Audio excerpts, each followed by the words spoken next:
Y el doctor Jorge Reyes Rivera. Ambos son biólogos. La doctora Terrazas trabaja en el Instituto de Biología de esta universidad. Tiene como campo de especialidad los sistemas de filogenética, anatomía sistemática y funcional de plantas vasculares silvestres y cultivadas. Parte de su investigación se ha enfocado en caracterizar y conocer cuánto y cómo crecen las plantas del tipo leñoso.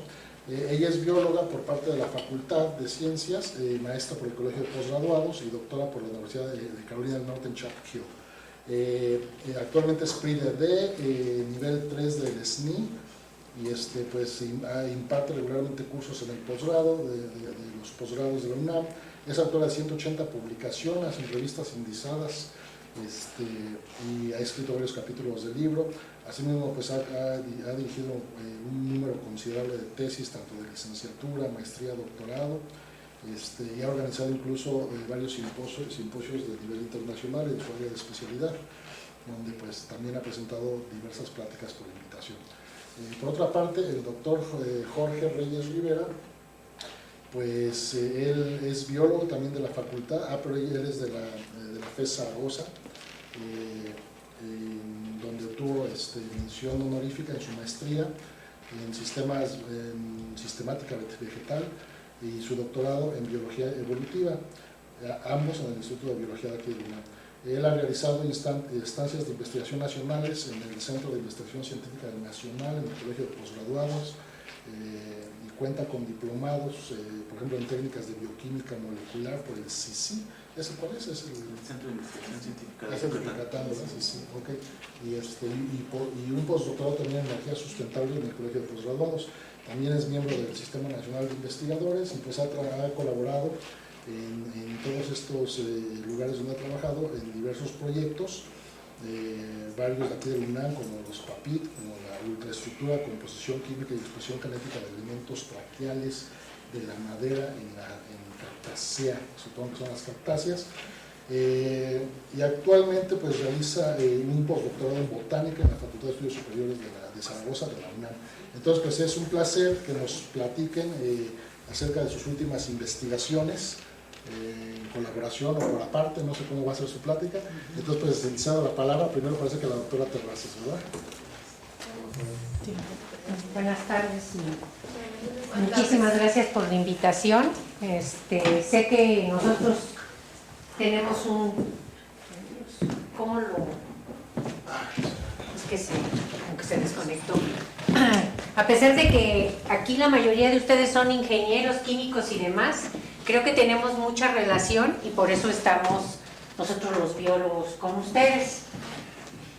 El día de hoy les voy a platicar en la primera parte de cómo inició nuestro trabajo de interés en las cactáceas y cómo nuestra investigación de, podríamos decir, toda esta década nos ha llevado a la química y por lo que ahora tenemos relación con ustedes y que espero esta relación y esta plática pues redunde en seguir colaborando. No sé qué pasó. Ahí va.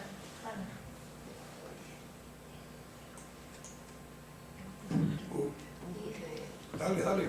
Es que no veo.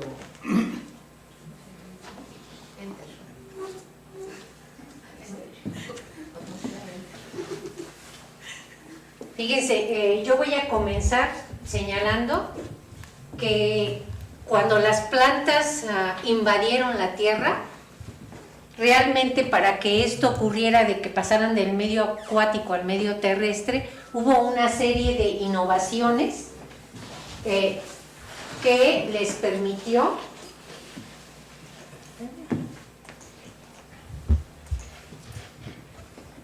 empezar a colonizar la Tierra. Y dos de estas innovaciones están asociadas con la presencia del xilema, o sea, los elementos conductores de agua, que además de dar conducción daban soporte. Pero estos elementos que aparecieron de nuevo en este grupo de plantas tuvieron que tener una característica bien distintiva, además de la celulosa que ya existía, que es el desarrollo de la lignina, la cual le dio una firmeza estructural para empezar a crecer en altura pero además resistir las presiones negativas que se empezaron a dar en la conducción del agua. Y además también la lignina le confirió defensa contra los patógenos. Una vez que se estableció este xilema secundario y que empezó a haber competencia por espacio y que algunas de estas plantas lograron sobrevivir más de un año, entonces se formó lo que se conoce como xilema secundario o madera coloquialmente. Este tipo de xilema secundario finalmente fue el producto de la presencia ya no solamente de un meristemo apical en las plantas que nos daba crecimiento en longitud, sino de un meristemo lateral llamado cambium vascular que permitía a las plantas tener un crecimiento periódico. Y ese crecimiento periódico era la repetición de la actividad creciendo en diámetro y formando nuevas células anualmente. Estas traqueofitas, donde primero apareció el crecimiento primario y después el crecimiento secundario asociado con la madera, obviamente permanece en todas las plantas con semillas que conocemos en la actualidad, pero apareció en un grupo de plantas conocidos como las gimnospermas, donde todas han estado extintas. Sin embargo, también apareció independientemente en los licopodios y en los equisetos, muchos de ellos extintos en la actualidad. Fíjense, entonces, todas las plantas leñosas que nosotros conocemos actualmente tienen un cambium vascular bifacial que se activa periódicamente a lo largo del año. Y por señalar algo, fíjense, en México tenemos más de 2000 de especies leñosas. Y estas especies leñosas tienen una diversidad muy alta en sus maderas. Aquí tenemos un ejemplo de las maderas que nosotros podemos encontrar en las selvas bajas. Pero algo distintivo mucho de estas maderas es que una vez que los vasos, estas células grandes, dejan de ser funcionalmente transportadores de agua, pueden llenarse de gomas, confiriéndole a la madera resistencia contra depredadores, pero también haciéndola más dura. Pueden también haber contenidos minerales como diferentes tipos de cristales, y estos tipos de cristales también le confieren cierta resistencia y protección a la madera. Hay otros que son compuestos fenólicos que regularmente están asociados con el parénquima axial o radial, y estos compuestos fenólicos que también le dan color a la madera, la hacen muy atractiva en los famosos veteados que usamos, pero finalmente le dan gran protección. Pero no es solamente estos compuestos secundarios lo que le dan características distintivas a la madera, sino también en las fibras, que es principalmente las estructuras de sostén. Podemos tener estas fibras de paredes muy gruesas, donde la pared secundaria está impregnada de lignina, pero en muchas especies, principalmente en grupos como las leguminosas, que son muy abundantes en México, durante una época del año o durante un periodo de vida, estas fibras no llegan a acumular lignina y tienen únicamente celulosa, y esto les confiere características para almacenar aguas. Hay más de 50 familias de estas 2000 especies leñosas que se distribuyen en el territorio mexicano. Pero yo les voy a hablar el día de hoy en particular de la familia Cactaceae, que para nosotros es una familia muy común, porque obviamente es una familia que se distribuye principalmente en México como un centro de endemicidad, donde tenemos su presencia en las zonas áridas y semiáridas, pero también en los bosques húmedos o templados, donde tenemos a los diferentes representantes. Fíjense, esta familia cuenta con más de 100 géneros y 1600 especies. En Norteamérica tenemos representadas 3 subfamilias, y en la subfamilia Opunteoide, pues todos conocemos a las opuntia, los nopalitos o las tunas que nos comemos. Y de Cactoide, pues más adelante les voy a hablar de ella, pero México es un centro de diversificación. En Sudamérica, además de estas 3 subfamilias, tenemos la subfamilia Mauinoide, que se distribuye exclusivamente en Argentina, y pueden ustedes ver que también la subfamilia Cactoideae está muy bien representada en Sudamérica, donde también en esta región de Sudamérica y en la región del desierto de Atacama y Ecuador y Perú hay otro centro de endemicidad. Esta familia es muy importante y a muchos de nosotros nos gusta tenerla en casa por sus flores tan vistosas, pero pueden ser árboles, plantas globosas, arbustos o candelabriformes muy grandes. Y como les decía, aunque principalmente se distribuye en las zonas áridas, también encontramos a muchos de los epífitos en los bosques húmedos o en las selvas altas. Esa diversidad morfológica que tenemos, también la tenemos en su parte interna. Y yo me voy a referir de ahora en adelante a la madera de las cactáceas. Y fíjense, en estos diagramas tenemos que la madera de las cactáceas predominantemente es fibrosa, como se muestra aquí, donde tenemos los vasos, las fibras y el parénquima, todos ellos lignificados, por eso está representado con rojo, pero hay un grupo de especies donde no tenemos casi lignificación y durante toda su vida se forma una madera donde tenemos traqueidas de banda ancha y elementos de vaso que en un corte transversal difícilmente lo podemos ver, pero cuando nosotros lo tenemos en disociados podemos ver que estos elementos de vaso y las traqueidas de banda ancha tienen engrosamientos, en este caso anulares, que son muy similares. Sin embargo, hay un grupo de plantas que en la edad madura, fíjense, cuando iniciaron su crecimiento, ambas tenían traqueidas de banda ancha y casi no lignificación y elementos de vaso.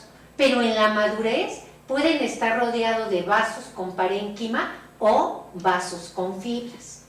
Schneider en 1845 fue el primero que describió estas traqueidas de banda ancha y como pueden ustedes ver, posteriormente y sobre todo en este siglo XXI es donde le hemos dedicado una mayor atención a este grupo de plantas. Lo que les mostré se encuentra principalmente en la subfamilia Cactoideae, Penlasopuntioideae, donde tenemos también maderas completamente fibrosas como las ven aquí. Hay 2 patrones diferenciales. Las traqueidas de banda ancha se ven en las orillas de los fascículos, como se muestra en estas 2 diapositivas, o exclusivamente en los primeros estadios de desarrollo o en los tallos muy jóvenes de algunos nopalitos en la parte muy cercana a la médula. Con estas descripciones que nosotros habíamos hecho, nosotros habíamos caracterizado la madera de los individuos adultos. Pero una de las preguntas que surgió es, ¿cómo son si nosotros las vemos con diferentes microscopías? Entonces nosotros hemos estudiado a través de luz, con la microscopía normal y la de fluorescencia, y con microscopio de barrido, así como de transmisión, las características. Entonces ahora sabemos que las traqueidas de banda ancha son, como su nombre lo dice, traqueidas, son células cerradas con paredes anulares o helicoidales y que las membranas de las punteaduras, que casi no se aprecian, que están aquí, únicamente se ven estas membranas de las punteaduras cuando un elemento de vaso está cerca de una traqueida de banda ancha. Pero cuando hay exclusivamente traqueidas de banda ancha, nosotros suponemos que estas células conducen agua y la almacenan y únicamente la mueven por difusión cuando hay necesidad. En el caso de los elementos de vaso, estos son células abiertas, donde tenemos placas de perforación como se ve aquí, que es un hueco perfecto, que tiene un reborde. Todas estas son las placas de perforación, pero quiero que vean ustedes cómo de las paredes completamente anulares a las helicoidales vamos a las punteadas, como estas punteaduras alternas, donde finalmente el esqueleto del elemento de vaso es completamente de pared secundaria con lignina excepto en estos sitios que son las punteaduras, donde tenemos también las membranas de las punteaduras porosas. Una vez caracterizado estas diferencias y viendo que con microscopía de fluorescencia las traqueidas de banda ancha y a veces los elementos de vaso nos daban diferentes calidades, nos dimos a la tarea entonces de ver cuándo es que se formaban estos elementos. Fíjense, entonces nosotros germinamos las semillas y empezamos a colectarlas desde que tenían una edad hasta los 2 años de edad. Y uno de nuestros objetivos era ver en qué momento los cotiledones desaparecían, porque en ese momento dejan de ser plántulas y entonces ya son individuos adolescentes, juveniles. ¿Y cuál fue nuestra sorpresa? Fíjense, en los primeros estadios de desarrollo únicamente tenemos tejido primario, pero a veces a la 4ª semana empieza a diferenciarse cambium vascular. Y quiero que ustedes noten cómo este elemento tiene un rojo más intenso que se diferencia de estos otros elementos. Finalmente, cuando se desarrolla cambium vascular, los elementos que nos dan es que nosotros tenemos traqueidas y elementos de vaso. Pero a los 2 meses, esas traqueidas y elementos de vaso quedan en la parte interna cerca de la médula y empieza a haber una progresión de formación de una mayor proporción de pared secundaria en los elementos de vaso y aparecen las fibras. Sin embargo, cuando estos individuos ya son estos adultos, finalmente la madera es completamente fibrosa. Así, a la luz de la filogenia, nosotros sabemos que las maderas fibrosas son plesiomórficas, o sea que es la condición ancestral, y las maderas con traqueidas de banda ancha son derivadas. Sin embargo, nosotros nada más teníamos conocimiento de cómo era el desarrollo en este grupo de plantas. Por eso nos dimos a la tarea de poner las plántulas de otros. Y para ser breves, fíjense, en Pereschia, los elementos de vaso, una vez que se establece cambium vascular, son punteados igual que las maderas maduras y no hay presencia de traqueidas de banda ancha. En todas las Cactoideae que hemos estudiado, las traqueidas de banda ancha aparecen en la región fascicular y dependiendo de si van a ser de alturas muy grandes y leñosos, la madera se vuelve fibrosa. Si son globosos o cilíndricos pequeños, la madera se queda exclusivamente con traqueidas de banda ancha. En Cylindropuntia y Opuntia aparecen en la región interfascicular o en la médula, pero nunca en la región fascicular. Y cuando son adultos, esas traqueidas de banda ancha ya no se desarrollan. Entonces, desde el punto de vista evolutivo, podemos decir que las traqueidas de banda ancha aparece como una novedad evolutiva en este grupo de plantas y que la presencia en la región interfascicular es único de Cactoideae, mientras que aparecer en las regiones interfasciculares y las médulas es de Opuntioideae. Y una de las cosas que es muy importantes es que traqueidas de banda ancha y elementos de vaso se coordinan para disminuir el esqueleto de la pared secundaria con la suculencia y el estrés hídrico. ¿Y por qué son importantes? Fíjense, en la literatura nosotros sabemos que el gilema primario, proto y metagilema, puede tener características anulares, helicoidales, escalariformes o reticulares en la pared secundaria y que principalmente la lignina que tienen son unidades guayacilo. Sin embargo, cuando hay madera producto de cambium vascular, las paredes de los elementos de vaso son reticulados y punteados y entonces la lignina es exclusivamente guayacilo si son gimnospermas o guayacilo siringilo si son las dicotiledones. Y entonces aquí tenemos una disyuntiva, porque estos que están aquí en color verde son los elementos maduros del gilema secundario de un buen número de cactáceas.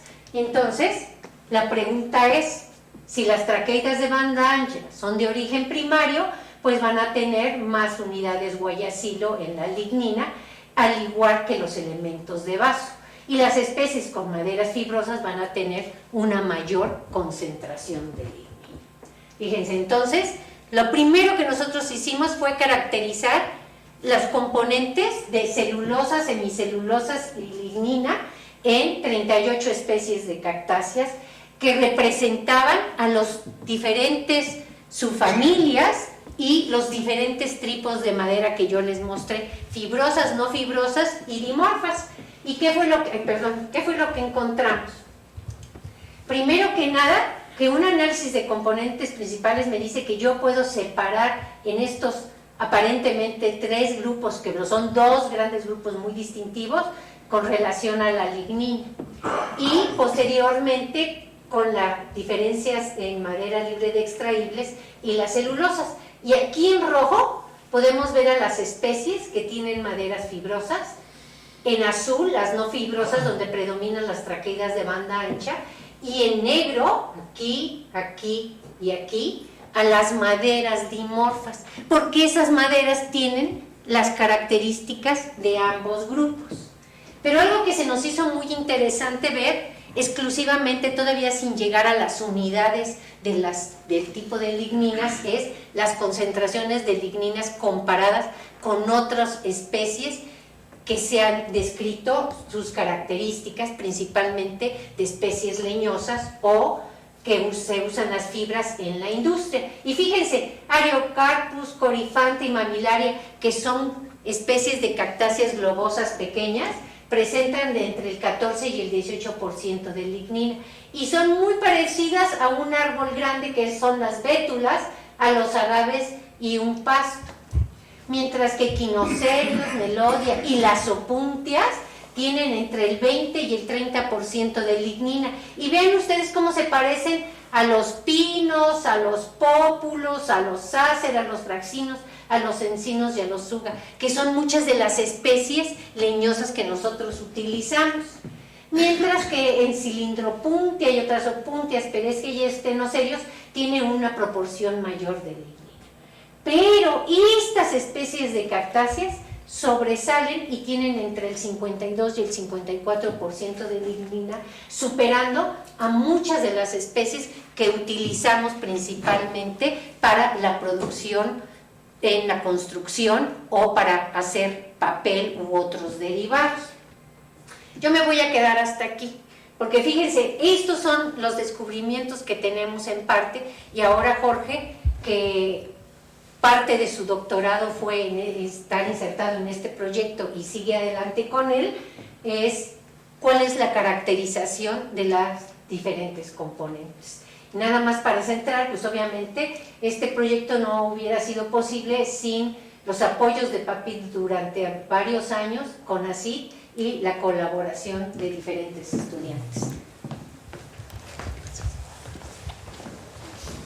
Yo les voy a hablar acerca de la composición estructural de la lignina. Como les mencionaba la doctora Teresa, la lignina es un biopolímero fundamental para la evolución de las plantas terrestres. Se dice que la lignina les confirió la capacidad de diversificarse en los ambientes terrestres porque pues, provienen de un ambiente acuático. Esto gracias a las propiedades que había mencionado la doctora, como son protección estructural, soporte estructural y protección ante agentes patógenos, ¿no? En este caso la lignina es un biopolímero, se dice que después de la celulosa es el polímero más abundante en la naturaleza y bueno, está formado por acoplamiento de radicales. Estos radicales se conocen como monolignoles o subunidades de la lignina. Hay diferentes radicales. Por ejemplo, los más abundantes, como ya les mencionaba la doctora, son la lignina guayacilo o las unidades G, la lignina siringilo o unidades S y las unidades H o ligninas P-hidroxifenilo, que están presentes en diferentes proporciones a lo largo de los linajes de traqueofitas. Aquí en la parte inferior represento una parte de los enlaces que se pueden encontrar en la lignina. Los más predominantes son aquellos formados por los carbonos beta, el oxígeno y el carbono 5 de la otra subunidad, llamados beta-aril éter, enlaces. Los otros son fenilcumarano, esta es la estructura que los caracteriza, y los enlaces beta-beta o resinol, como popularmente se les conoce.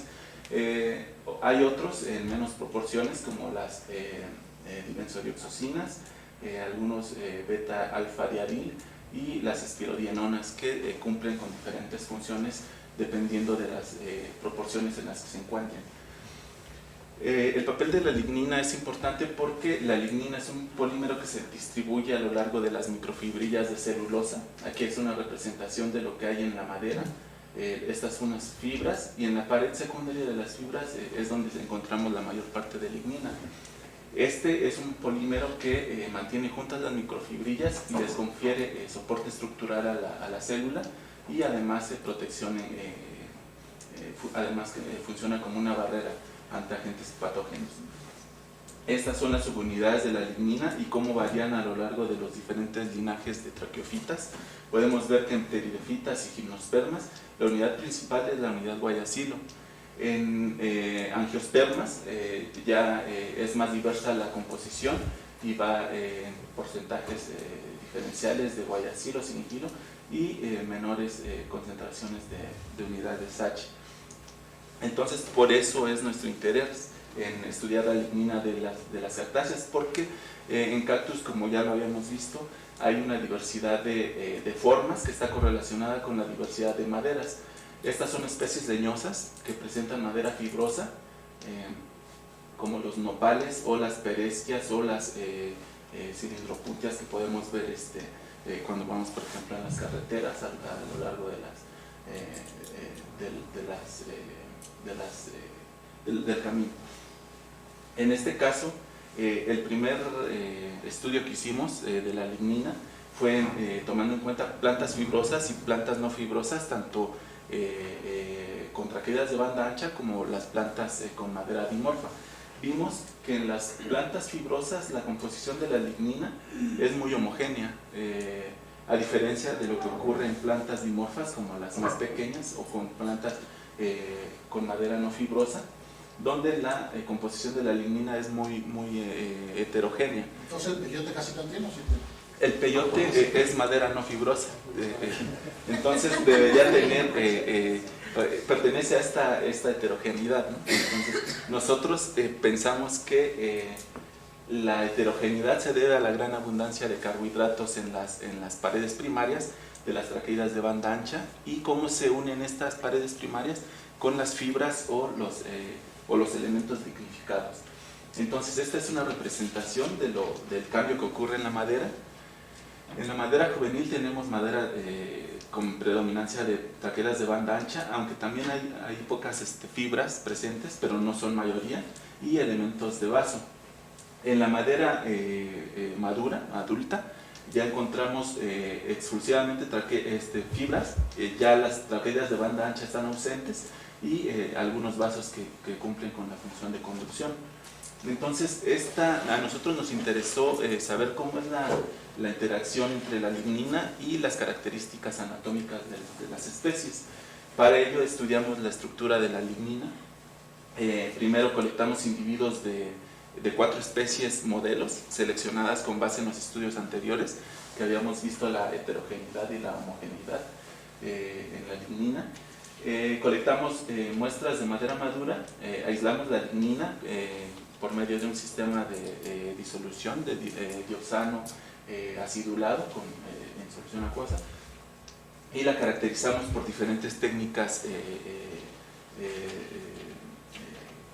principalmente que se usan en ambientes químicos, ¿no? Por ejemplo, la espectrometría infrarroja con transformada de Fourier, la pirólisis acoplada con gases masa, y espectrometría bidimensional de resonancia magnética nuclear. Encontramos que estas son las especies y las características anatómicas de la madera. Esta es Peresquia, que es la especie más ancestral, con la madera más fibrosa, donde las traqueidas de banda ancha están ausentes. ¿Es el huizache ese? No, es un cactus, es diferente al huizache. En este caso, esta es opuntia, también con madera fibrosa. Pueden estar presentes o no las traqueidas de banda ancha, y la madera más suculenta, que es la de Heterocactus amatacanthus, que es una madera dimorfa, es decir, hay traqueidas de banda ancha, fibras y los elementos conductores. Otra especie que fue seleccionada por sus características es Pilosocereus acanthus, que tiene madera suculenta, totalmente fibrosa, pero con un grado considerable de parénquima en la madera. Entonces, los resultados de la espectroscopía infrarroja nos arrojaron datos interesantes, sobre todo por la similitud entre algunas de estas maderas. Como les había dicho, Pereschia ligniviflora y Opuntia streptacantha, en este caso en café y azul, tienen ligninas muy parecidas en la madera. Esto nosotros lo esperábamos porque son grupos filogenéticamente más cercanos y grupos basales principalmente. El caso que contrasta, como ustedes pueden ver aquí muy claramente con el resto de las especies, es Heterocactus amatacanthus, que es la especie con madera dimorfa y un alto grado de suculencia en la madera. Esta contrasta principalmente porque predominan las unidades siringilo. Estos picos aquí muy notorios corresponden a las unidades dimetoxisustituidas de los anillos fenólicos. Y bueno, esto nos habla de que en esta especie por lo menos hay una gran cantidad de lignina siringilo. Por eso nosotros estuvimos interesados en colaborar con el doctor Leopoldo y la doctora Yara para caracterizar mediante pirólisis acoplada con gases masa estas 4 tipos de lignina, para conocer principalmente los derivados fenólicos que se podían observar a lo largo de estas especies. Encontramos diferentes derivados, algunos pertenecientes a la lignina guayacilo, que son estos marcados en verde. El principal derivado fue el 4-metil guayacol, correspondiente a la lignina guayacilo, y el transinapil alcohol, que fue el correspondiente a la lignina siringilo. Obtuvimos también porcentajes en cuanto a la lignina guayacilo marcados en verde y lignina siringilo marcados en rojo, y la relación siringilo-guayacilo marcada en negro. Entonces, a lo largo de estos análisis encontramos una gran homogeneidad en cuanto a los resultados obtenidos por infrarrojo y los obtenidos por las caracterizaciones con pirólisis y gases masa. Entonces podemos destacar que aquella especie más suculenta tiene más contenido de siringilo, y aquella especie, por ejemplo, la más alta, tiene más contenido de guayacilo. Estos son resultados que nosotros no esperábamos, sobre todo porque no hay mucha información en estas especies, pero que pues fueron consistentes con lo que ya se había reportado en otras especies. Una vez que ya conocíamos cuál tipo de lignina abundaba más en un tejido o en otro, decidimos estudiar por medio de espectrometría bidimensional de resonancia magnética cómo eran los enlaces entre estas unidades. Entonces, la espectrometría nos permite, esta de resonancia magnética, nos permite mediante correlaciones inferir cuáles son los enlaces más abundantes mediante los espectros obtenidos. Obtuvimos los 3 enlaces más abundantes que habíamos descrito o que habían sido reportados en angiospermas, que son los beta-aril éter, los fenilcumarano y los resinol o beta-beta. Estos en diferentes proporciones debido a las diferencias en cuanto a los tejidos. Cabe señalar que, por ejemplo, el porcentaje de fenilcumarano en la especie más suculenta fue de 0. No hay enlaces fenilcumarano en Heterocactus amatacanthus, y nosotros creemos que está relacionado con la actividad de algunas enzimas reductasas que impiden la formación de estas estructuras mediante la reducción de las posiciones 5 en los enlaces. Es decir, esta oxidación no se da bajo la acción de estas enzimas, que son principalmente fenilcumarano, benzilic éter reductasas, dependientes de la coenzima NADPH. Y bueno, Además obtuvimos otros resultados muy sorprendentes, como es una alta proporción de siningilo confirmada ya con resonancia en la especie Heterocactus amatacanthus, que es casi del 94% del total de la lignina está formada por unidades S. Esto nos habla de que en las especies suculentas la lignificación protege a la madera de la pudrición o de agentes extraños mediante la formación de una lignina rica en unidades S. Esto llegamos a la conclusión porque en especies donde se da una alta proporción de ligninas S, la lignina es muy lineal y esto impide la entrada de agentes externos y la entrada de agentes oxidantes que puedan degradar la estructura de la madera. Entonces, este es un mecanismo de defensa que nosotros encontramos y atribuimos a la alta suculencia de la madera. Otro dato importante que encontramos es que los acetatos que se han reportado en especies resistentes a la sequía están ausentes en la lignina de los cactus, y pensamos que esto se debe a la alta especialización del tejido conductor, puesto que en estas especies hay que retener y conducir agua casi simultáneamente. Entonces, esto fue un hallazgo que encontramos con la resonancia y con los análisis de pirólisis con gases masa. Un dato interesante es que en la madera dimorfa nosotros pudimos establecer una relación entre lo que obtuvimos con la química y lo que observamos con la anatomía. En estas uniones, que son en este caso fibras en verde y traqueidas de banda ancha en rojo o vasos, se dan la presencia de algunos compuestos. Nosotros los definimos como compuestos guayacil acetilados, siringarresinol, que funcionan como puntos de inicio para la lignificación en las esquinas de estas uniones, traqueida de banda ancha, fibras, y que a su vez funcionan de una manera muy importante en la madera dimorfa. Esta es la comparación entre los diferentes métodos que seguimos.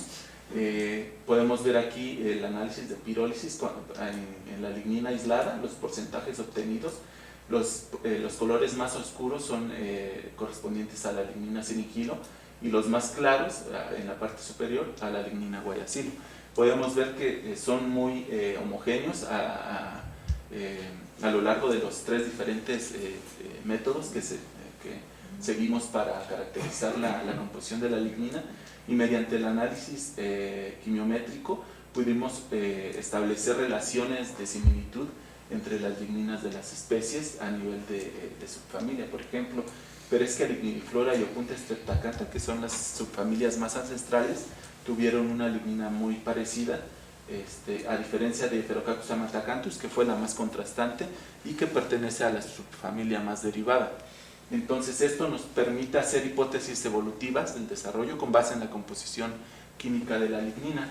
En este caso, el análisis de componentes principales nos permitió ver dos grupos de variables que están relacionadas en un caso, estas marcadas en rojo, relacionadas con las características anatómicas de la madera, y en este caso las marcadas en verde con las formas de crecimiento de las especies, lo que nos puede revelar patrones de evolución. En este caso, las estructuras relacionadas con la anatomía son los enlaces, los complejos, siringarresinol, guayacilo, el porcentaje de unidades S en la lignina y algunos otros como ferulatos que están presentes en la madera dimorfa. Por otro lado, los relacionados con la forma de crecimiento es el porcentaje de contenido del guayacilo, la lignina guayacilo, y el porcentaje de enlaces fenilcumarán que están presentes predominantemente en la especie más alta y con madera fibrosa. Con base en esto nosotros podemos trazar una hipótesis evolutiva con base en la composición de la lignina. Con base en estudios anteriores podemos complementar esta gráfica con datos ahora obtenidos y corroborados con pirólisis, con resonancia y con infrarrojo, que nos aumentan la significancia estadística de esta relación entre el contenido de guayacilo y la talla de las especies. Nosotros hipotetizamos que las especies más pequeñas, pero con madera dimorfa, deben tener menos guayacilo y mucho más siningilo que las especies altas con madera fibrosa. Entonces, por un lado es esa hipótesis evolutiva, y en cuanto a la quimiotaxonomía de las especies, estudiamos la composición estructural de las espinas en 19 especies pertenecientes a diferentes subfamilias de la familia Cactaceae. Las pretratamos haciendo la eliminación de los extraíbles para caracterizar únicamente los componentes estructurales. Caracterizamos la lignina y la celulosa de las espinas mediante esta técnica de pirólisis acoplada con gases masa, en colaboración con la doctora Ayara y el doctor Leopoldo del MADI. Y bueno, esta es una representación de las 19 especies y el muestreo a lo largo de las subfamilias. Tomamos al menos una especie de cada subfamilia para trazar o identificar grupos y con base en los compuestos identificados.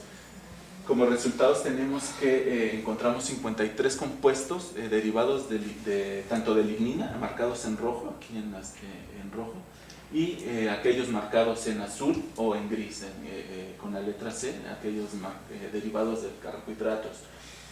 De esos 54, 10 de ellos fueron considerados como marcadores quimiotaxonómicos.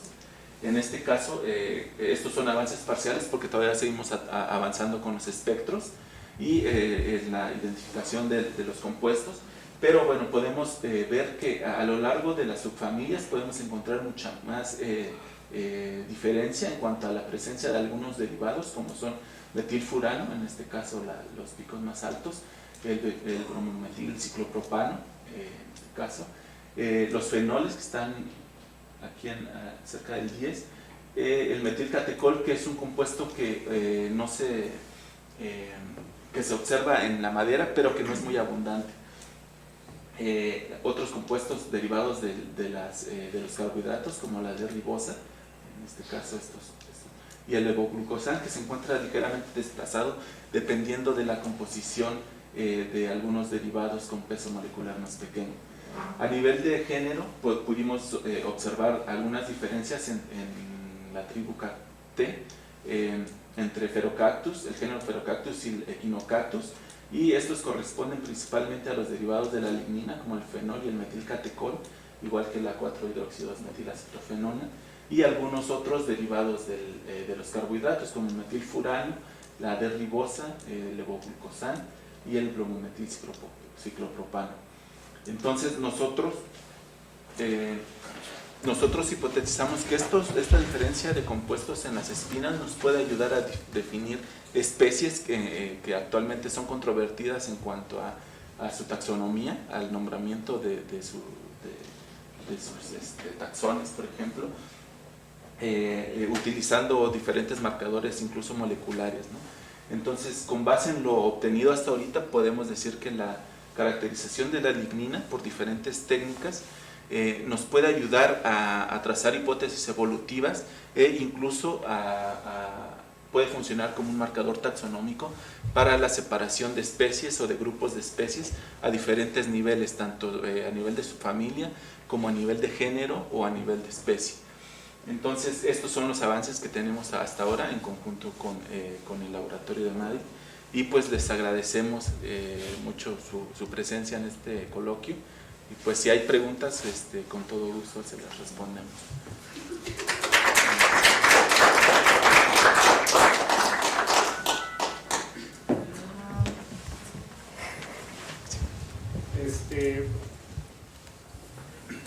Está relacionada, bueno, a ver si estoy en lo correcto, ¿no? Porque pues aquí el asunto había muchas cosas que incluso los términos son totalmente desconocidos, ¿no? Pero la abundancia de lignina está relacionada con la dureza de la madera. No, tiene más relación con la protección de la madera que con la dureza. En Perestia, por ejemplo, que fue la especie.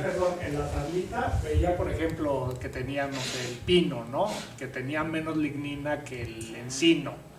Y luego venían ya como muy solitos los ¿cómo se llama? Los cactus, ¿no?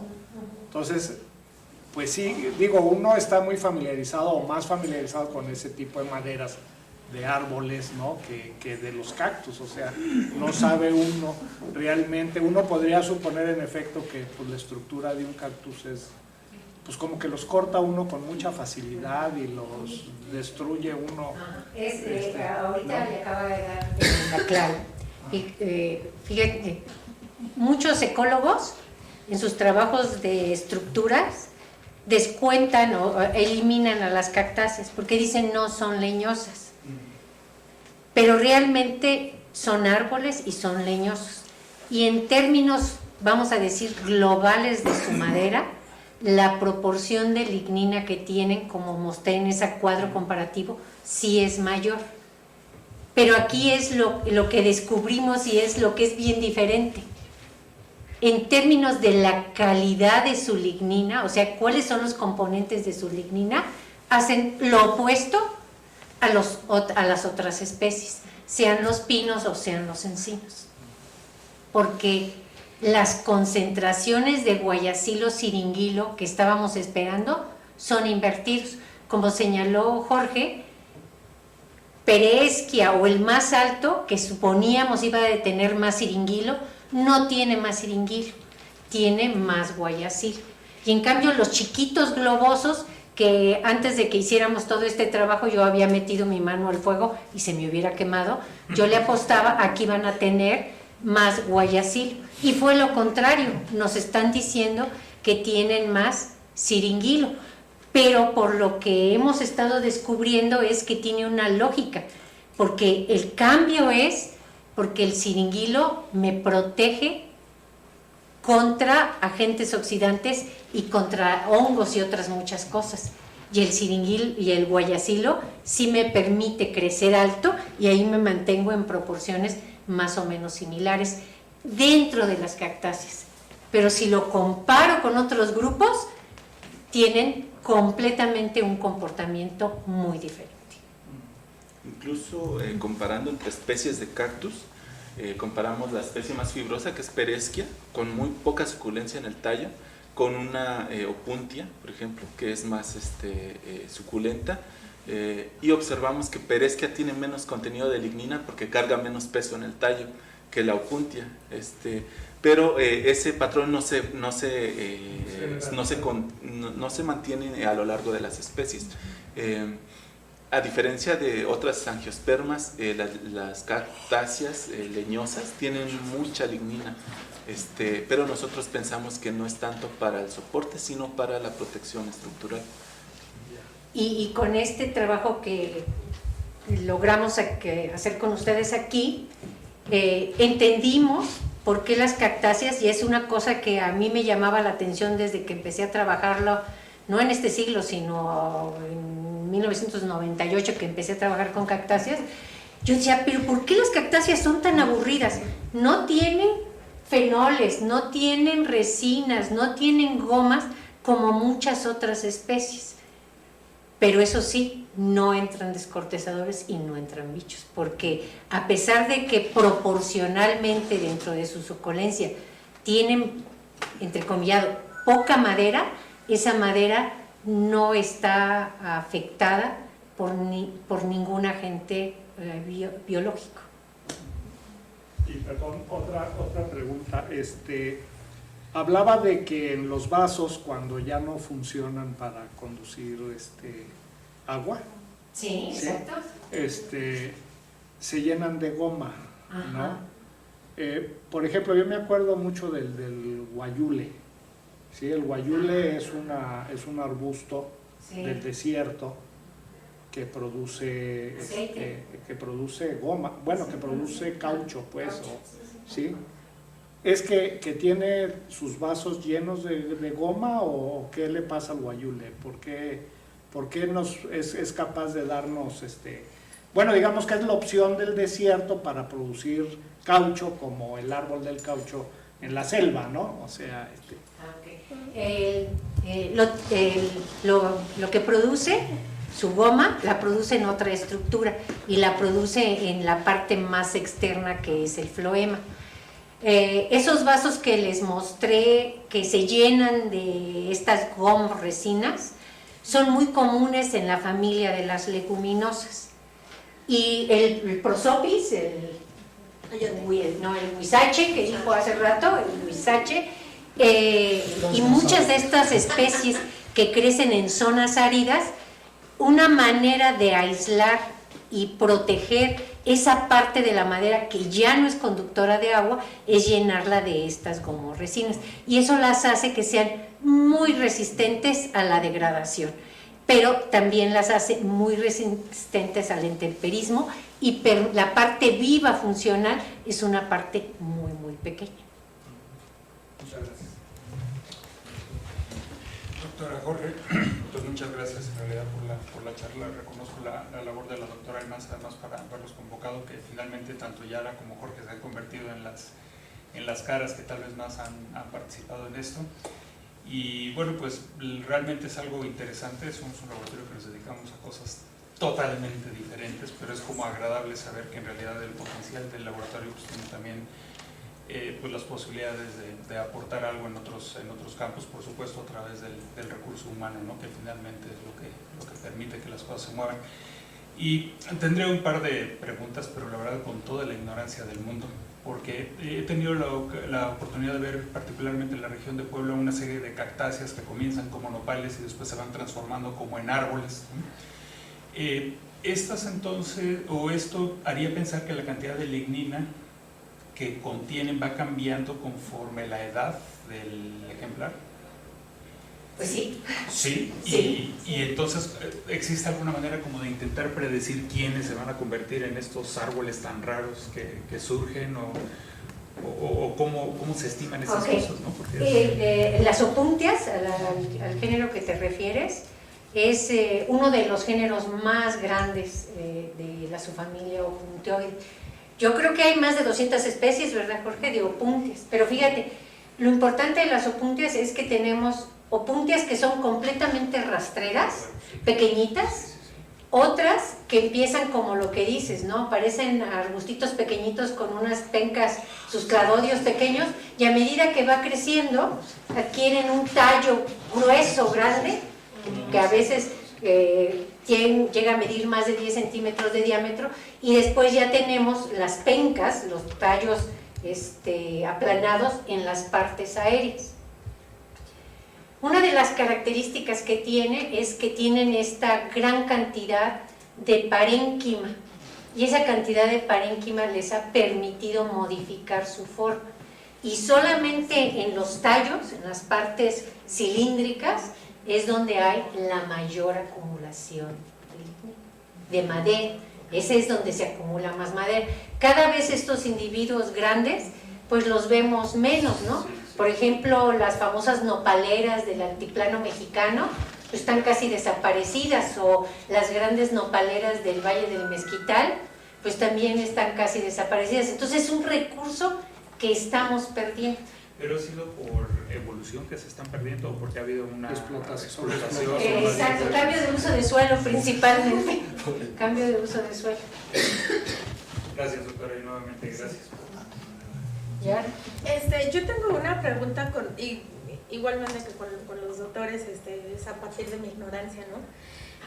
Lo que mencionaban de la diferencia entre el contenido de lignina, bueno, pues es lo que nos puede dar, por ejemplo, en la parte de ingeniería, su posibilidad de ser usado para la producción de papel, ¿no? Mencionaron que es el segundo biopolímero más abundante entonces, desde el punto de vista de ingeniería, ustedes mencionaron que para poder hacer el análisis tuvieron que hacer una extracción de la lignina para poder hacerlo. ¿Cómo se puede correlacionar este proceso de extracción? Porque sería como lo contrario a lo que hacemos en el papel, ¿no? En el papel lo que no queremos es la lignina, ¿no? La primera pregunta es, ¿el proceso de la extracción de la lignina sería como parecido al que se hace en la industria para quitarla acá? Es diferente porque para aislar se trata de aislar la lignina poco degradada, lo más conservada que se puede su estructura, ¿no? En el caso de la lignificación para el proceso de pulpaje, no les importa la estructura de la lignina, a ellos nada les importa eliminar la lignina, aunque sea muy fragmentada, para dejar la celulosa lo más conservada que se pueda, o de más alta calidad. En este caso lo que hacemos es solubilizar la lignina, previo quitamos extraíbles compuestos metabólicos para que no interfieran en los resultados. Una vez que tenemos ya la madera libre de compuestos externos, que solo tenemos compuestos estructurales, se disuelve con solventes como dioxano, agua, en medio ácido y en atmósfera inerte de nitrógeno, para causar la menor modificación. Además, el proceso de extracción de la lignina se facilita mediante el molido de la madera. Hay protocolos que se muelen a estado coloidal, pero en estas muestras, dadas las características morfoanatómicas de las células, no es necesario tanta molienda ni tan fino el tamaño de partícula para alcanzar un buen aislamiento de la lignina. Es simplemente solubilizar la lignina sin modificar mucho su estructura, con base en dioxano, y después de que ya se tiene la lignina aislada, lo demás se desecha, hemicelulosas, carbohidratos, todo se desecha, y lo único que se conserva es la lignina. Entonces, y con base en la segunda pregunta, sí se pueden eficientizar los procesos de pulpaje mediante la selección, por ejemplo, de maderas o de material lignocelulósico con alto contenido, por ejemplo, de ferulatos. Los ferulatos que se describieron aquí para la madera dimorfa funcionan como enlaces entre la lignina y las moléculas de celulosa.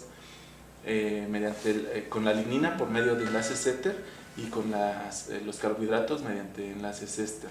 Los enlaces éter y éster son muy lábiles para romper, entonces mediante procesos de degradación como son la extracción con Kraft o otros métodos, estos enlaces se rompen y la lignina y la celulosa quedan lo más conservadas posibles. Entonces, sí se puede hacer la selección de materiales para ingeniería, por ejemplo, y hay otra manera de obtener materiales mejorados, que es la manipulación genética de los individuos. En este caso, la ruta de la lignina no se conoce al 100%, pero hay algunas enzimas que están probadas que favorecen la formación de cumaratos o ferulatos en la lignina, y esto nos podría facilitar el proceso de extracción tanto de celulosas como de ligninas. Y una última pregunta. Tanto la extracción que hacen ustedes cuidando que no se haga esta degradación junto con la preparación de la muestra, ¿tiene algún impacto con respecto a los resultados en su caracterización? Porque bueno, al momento de hacer, por ejemplo, la pirólisis, dependiendo de la temperatura, van a ser los fragmentos que se van a generar, y entonces, ¿cómo saben que se pueden interpretar esos resultados asociándolo a la cuestión evolutiva y descartando, digamos, la parte del método por sí mismo? Se han hecho, nosotros no, pero anteriormente un grupo de investigadores europeos ha hecho comparaciones precisamente para probar qué tanto se degrada la lignina por este medio de extracción. Los resultados que han obtenido es que no se degrada gran cosa, si acaso en porcentaje se puede decir que se puede degradar un 2%, un 3%, pero lo que se obtiene es una lignina que se considera lignina nativa, muy cercana a la lignina que no es degradada, ¿no? Entonces, en ese trabajo que les comento se comparó esta lignina de oxano, lignina molida, que es prácticamente sin degradar, más que la lignina molida y solubilizada con dioxano sin ácido, y otra lignina Clayson, por ejemplo, que fueron las más degradadas. En este caso, la lignina de oxano es muy cercana a la lignina nativa, y por eso la seleccionamos para ir siguiendo las modificaciones en cuanto a las modificaciones anatómicas y morfológicas de la madera. Y como todos los métodos nos dieron resultados consistentes, por eso es que nosotros confiamos mucho en los resultados de los diferentes métodos y podemos hacer estas interpretaciones evolutivas. La misma pregunta, te puedo decir que cuando salieron los primeros, yo le decía a Jorge, ¿estás seguro que no están equivocados? Porque te digo, yo había metido mi mano al fuego de que era al inverso, ¿no? Pero una vez que se han conjugado todos estos resultados, pues finalmente lo único que nos indica es ¿por qué las cactáceas han sido exitosas a pesar de tener tanta agua? Porque no se pudren, punto. ¿Sí? ¿Los nopalitos que se come uno son entonces ricos en lignina? No, esos tienen poca lignina. Esa es la hoja, ¿no? No es el tronco. No, ese es el tronco, pero son troncos jóvenes. Fíjate, lo que nosotros nos comemos son los tallos que tienen 1 o 2 meses. Y yo no sé si te has dado cuenta de que si tú vas al mercado y compras los cladodios ya más viejos, ahí tú sientes ya más fibra, porque ese ya tiene más acumulación de tejido secundario, de lignina. Pero además de eso, como también es CAM, o sea, almacena mucho más acidez. ¿Ácido málico? Sí, asimila mucho más ácido málico. Por eso es que nosotros preferimos los tallitos muy jóvenes, porque esos tallitos tiernos tienen poca lignina, o sea, no tienen tejido secundario y además también tienen baja acumulación de ácido málico. Lo que preguntaba, ¿no? ¿Por qué ya no veo eso? ¿Por qué veo esa transformación, no? Lo que nos comemos regularmente es Ficus indica, que es un arbusto que no tiene casi acumulación de tejido secundario. Si yo esos Ficus indica lo dejo que crezca a como era naturalmente, pues va a tener un tallo muchísimo más alto que yo, con muchos tallos planos arriba. ¿Alguna otra pregunta? Yo tengo una pregunta un poco más técnica. ¿Cómo le hacen para preparar la muestra de estas características biológicas o cuáles son los pasos a seguir para el SEM, para la microscopía electrónica de barrido? ¿Cuáles son los pasos a seguir y qué le ponen como medio conductor? ¿Qué utilizan? Bueno, todas las muestras que vimos de barrido están cubiertas con oro. O sea, tú puedes no cubrirlas, pero si no tienes el ojo educado, te va a costar mucho trabajo verlas. Y lo que hacemos es seguir la técnica convencional. Estos materiales, seguimos 2 técnicas. Lo natural es que tú colectas la madera, la dejas secar y cortas en sentido radial para exponer las punteaduras. Como aquí tenemos muchas traqueidas de banda ancha y tenemos poca lignina, se colapsaron. Entonces lo que hicimos fue fijarlas en glutaraldehído en el campo, lavarlas y en el laboratorio hacer cortes más o menos finos de medio milímetro o 1 milímetro, y esos lo poníamos entre 2 portaobjetos, lo amarrábamos y lo metíamos a la secadora para que quedaran planitos y se secaran bien. Una vez secos se iban a punto crítico y los cubríamos de oro. ¿Y es puro electrón secundario o retrodispersado? ¿Utilizan las 2 técnicas? Dispersado. Eso ya es de física, ellos son biólogos. Eso es dispersado. Ahora sí que yo uso lo que discúlpame. Pero es oro, una capa. Es una capa de oro. Si tu ojo no está acostumbrado a visualizarlos, te va a costar mucho trabajo verlos.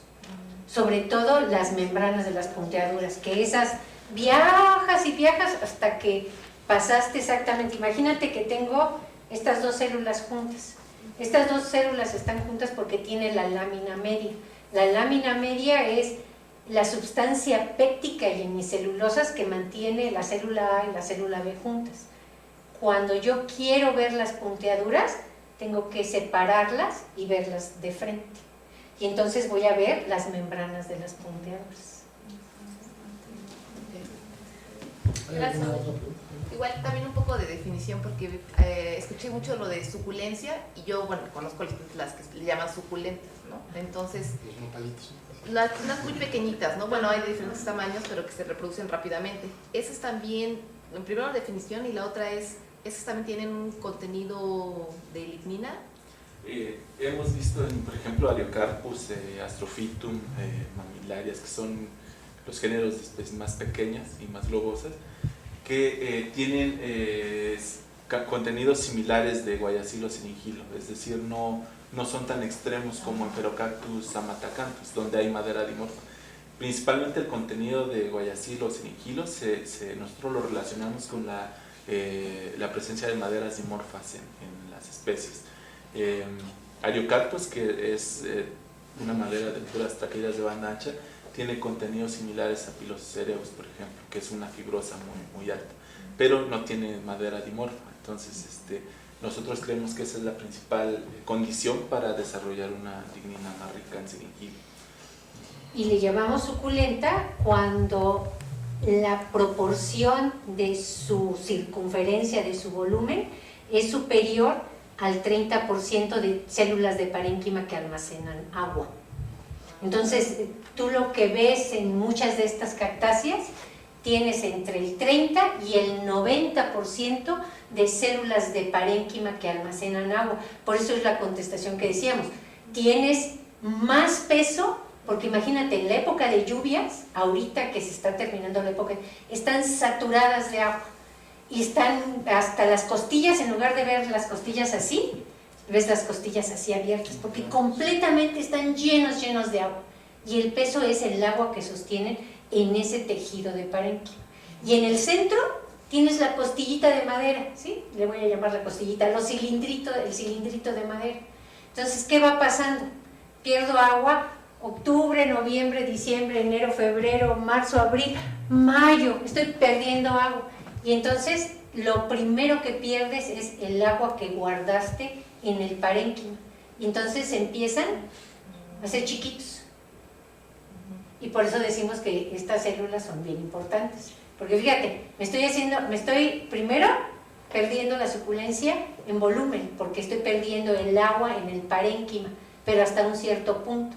Pero además también lo pierdo en este sentido. Y entonces las traqueidas de banda ancha y los elementos de vaso con estos engrosamientos helicoidales se cierran como un resorte, pero no dejan de ser funcionales en el momento en que recuperan. Ya empezaron las lluvias otra vez y se vuelven a hinchar, que es lo que dice la gente, vuelven a ganar suculencia.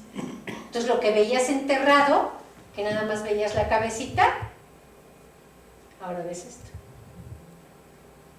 Eso es muy obvio en los chiquitos suculentos que son cilíndricos o depresos. Gracias. ¿Alguna otra pregunta? Si no es así, pues agradecemos la exposición. Creo que fue la última clase.